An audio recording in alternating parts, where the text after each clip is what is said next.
want me to direct my answers to you? Yes, please. Great. Okay, cool. So, who are you?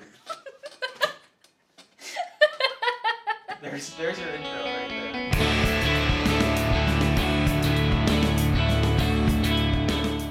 My name is Meagan Karimi-Naser, by the way, is how you say it, and I will be playing the girl, female lead. Question number 3. What do you like about it? Oh, nothing.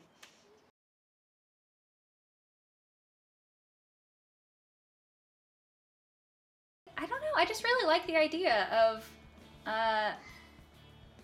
just the very basic premise of it, for one, like going from room to room. I think it's a really cool conversation facilitator, which I always think is kind of fun, because there are like the normal things people hit on when they talk to each other, but it sort of forces you to think and ask other questions of each other, which I think is neat. And I also really like that it's just a pretty like simple slice of life story, but very relatable too. Who is your character? Such as like, you know, what's she like? What's her deal? Can you relate to her? Well, time out for a second. Okay, time out. Yeah, well, because we spent a lot of time, like, Time out.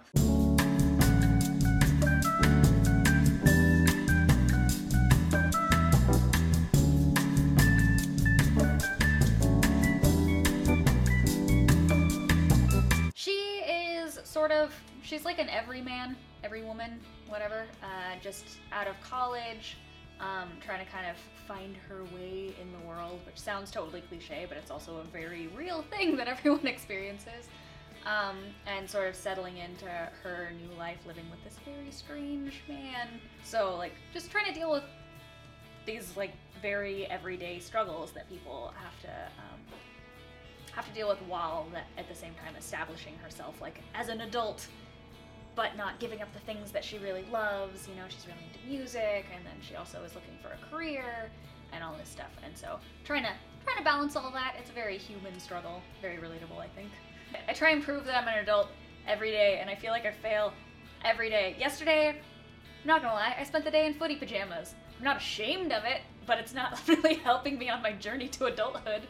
Yeah, trying to, especially working in the arts, trying to establish yourself as successful in an artistic field, but then also pay bills and things, and figuring out what sort of compromises you have to make there. I really relate to that. So is he? Squeaky toy, yeah. That dog. Here! Love him, I guess if only it could be that simple. This is probably an awful question, but why should have you gotten the part and not somebody else? Because I'm awesome. Thanks, Max. And cut! I think that I bring, like, I don't know, this is weird. I don't know how to talk about myself. No, I think you're doing it right now. This is why, because she's so weird and uncomfortable, which is kind of true. Because she's a weirdo and I'm a weirdo.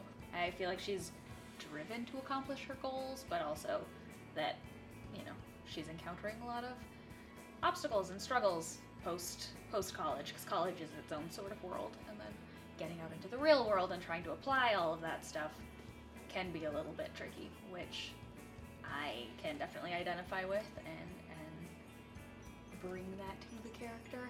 As an actor in it, I will be really interested to see how, because you talked about sort of like using some of our personal stories, and then also improvising some stuff, but then some of it's scripted, and seeing how that balances out and how I will play with that. People should donate, because it's going to be great. I firmly believe that this is going to be a great film. No pressure. Make it awesome. Can we press stop? We're done. We're not doing this anymore. We're calling it quits. I'm sweating so much right now. Always crying. I genuinely think that it's going to be a really entertaining film, and also hopefully kind of thought-provoking, and I would hope, and we talked about this, that it would make people go out and want to do this. Like, you know, when they're hanging out with people, sort of use it as a challenge to, like, facilitate conversations or whatever, just to learn about each other. which I think is like the point of art, right? To like affect people's lives. But seriously, that. Yeah.